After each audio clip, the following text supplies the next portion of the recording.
Hello, welcome to my YouTube channel Vidya Mandir. तो अगर आप मेरे चैनल पर नए हैं तो इसको सब्सक्राइब करना और बेल आइकन पर क्लिक करना ना भूलें। तो आज हमारा टॉपिक है भूगोल की उत्पत्ति एवं विकास, ज्योग्राफी, ओरिजिन एंड इवोल्यूशन। तो जैसा कि हम शुरुआत से ही पढ़ते आ रहे हैं, भूगोल ग्रीक भाषा के दो शब्दों जियो जिसका अर्थ है पृथ्वी तथा ग्राफो जिसका अर्थ है वर्णन से मिलकर बना है। मतलब कि जिसका मीनिंग हो गया पृथ्वी का वर्णन।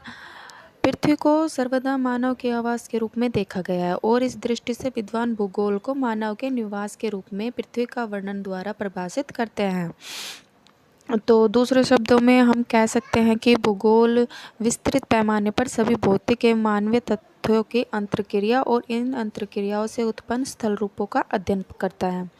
भूगोल बताता है कि कैसे, क्यों और कहाँ मानवीय व प्राकृतिक क्रियाकलापों का उद्भव होता है और ये कैसे क्रियाकलाप एक दूसरे से संबंधित है।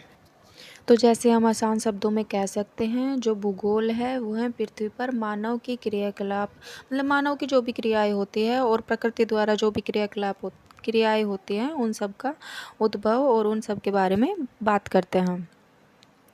भूगोल का एक अन्य पक्ष क्षेत्रीय विभिन्नताओं के कारकों या कारणों को समझने से संबंधित है कि किस प्रकार सामाजिक, सांस्कृतिक, आर्थिक और जनांगीकी कारक भौतिक स्थल स्वरूप को परिवर्तित कर रहे हैं और किस प्रकार मानव हस्तक्षेप के फलस्वरूप प्राचीन स्थलों का विलोपन और नवीन स्थल रूपों का निर्माण हो रहा है। मतलब कि जो पुराने जो भी स्थल थे, जो भी स्थल खंड थे, उन वे लुप्त हो रहे हैं और जो नए स्थल रूप का निर्माण हो रहा है, मतलब कि बन रहे हैं।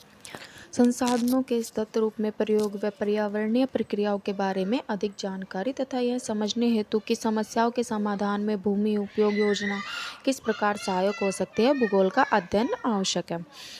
और भूगोलवेत्ता शुरुआत में भूगोल की वर्णनात्मक व्याख्या करते थे, बाद में यह विश्लेषणात्मक भूगोल के रूप में विकसित हुआ। आज यह विषय न केवल वर्णन करता है बल्कि विश्लेषण के साथ साथ भविष्यवाणी भी करता है कि मतलब कह रहे हैं कि जो ज्योग्राफी है वो न कि किसी भी टॉपिक को विशेष रूप से व्याख्या करता है, लेकिन यह अब भविष्यवाणी भी करता है। इसके अलावा जैसे हम जियो प्लस लोजिया, तो जियोलॉजिया को मिक्स करते हैं तो इसका मीनिंग हो गया पृथ्वी का अध्ययन, जियोमेट्रिया पृथ्वी का मापन, जियो आइडस मतलब पृथ्वी के आकार का अनुरूप। इसी तरह इसकी डेफिनेशन कह सकते हैं कि भूगोल जियोग्राफी शब्द का सर्वप्रथम प्रयोग ग्रीक विद्वान इरेटोस्थनीज ने किया था, इसलिए उन्हें भूगोल का पिता कहा जाता है। ये मेन लाइन है, इसको नोट कीजिएगा कि ये क्वेश्चन आ सकता है कि भूगोल का पिता किसे कहा जाता है, तो वो है इरेटोस्थनीज। इसके साथ ही कुछ विद्वानों ने हिकेटियस को भी भूगोल का जनक माना है। हिकेटियस ने स्थल भाग को सागरों से घिरा माना तथा दो महादेशों का ज्ञान। इसमें एक बात पर ध्यान दीजिए कि भूगोल का जो जनक है वो है हिकेटियस तथा भूगोल का जो पिता है वो है इरेटोस्थनीज। फिर हम आते हैं कि आधुनिक भूगोल का जनक अलेक्जेंडर वॉन हम्बोल्ट को कहा जाता है। उन्होंने आधुनिक भूगोल का वैज्ञानिक एवं दार्शनिक आधारों पर विकास किया। फिर हो गया कोस्मोस। हम्बोल्ट को प्रसिद्ध रचना है, हम्बोल्ट की प्रसिद्ध रचना है कोस्मोस। समताप रेखा को मानचित्र पर दिखाने वाले वे प्रथम व्यक्ति थे, इस बात पर भी आप ध्यान दीजिएगा। क्वेश्चन बन सकता है नेट के एग्ज़ाम में कि समताप रेखा को मानचित्र पर दिखाने वाले प्रथम व्यक्ति कौन थे, तो वो हम्बोल्ट है और उनकी एक प्रसिद्ध रचना है कोस्मोस थी। ज्योग्राफी की कुछ परिभाषा इसमें दी गई है जो कि नेट के एग्ज़ाम में आ जाती हैं कि ये डेफिनेशन किसने दी थी ऐसे करके, तो आप इस पर ध्यान दीजिएगा। भूगोल एक ऐसा स्वतंत्र विषय है जिसका उद्देश्य लोगों को इस विश्व का, आकाशीय पिंडों का, स्थल, महासागर, जीव जंतुओं, वनस्पतियों, फलों तथा भूधरातल के क्षेत्रों में देखी जाने वाली प्रत्येक अन्य वस्तु का ज्ञान प्राप्त कराना है। ये डेफिनेशन दी थी स्ट्रैबो ने। इसके बाद है भूगोल पृथ्वी की झलक को स्वर्ग में देखने वाला अभाम्य विज्ञान है। ये डेफिनेशन है टोल्मी की। इसके बाद है भूगोल का उद्देश्य धरातल की पारदर्शिक क्षेत्रीय विभिन्नता का वर्णन एवं व्याख्या करना है। ये डेफिनेशन है रिचर्ड हार्टसॉन की। इसके बाद है इवोल्यूशन ऑफ ज्योग्राफी यानी कि भूगोल का विकास क्रम। प्राचीन समय में पृथ्वी संबंधी अधिकतर जानकारी अन्य विषयों के विद्वानों से मिला करती थी, जैसे हिप्पोक्रेट्स ने मनुष्य पर पर्यावरण के प्रभाव का वर्णन किया है और अरस्तु ने अपनी प्रसिद्ध पुस्तक पॉलिटिक्स में राज्य के गठन पर भौतिकी कारकों के प्रभाव को स्पष्ट किया है।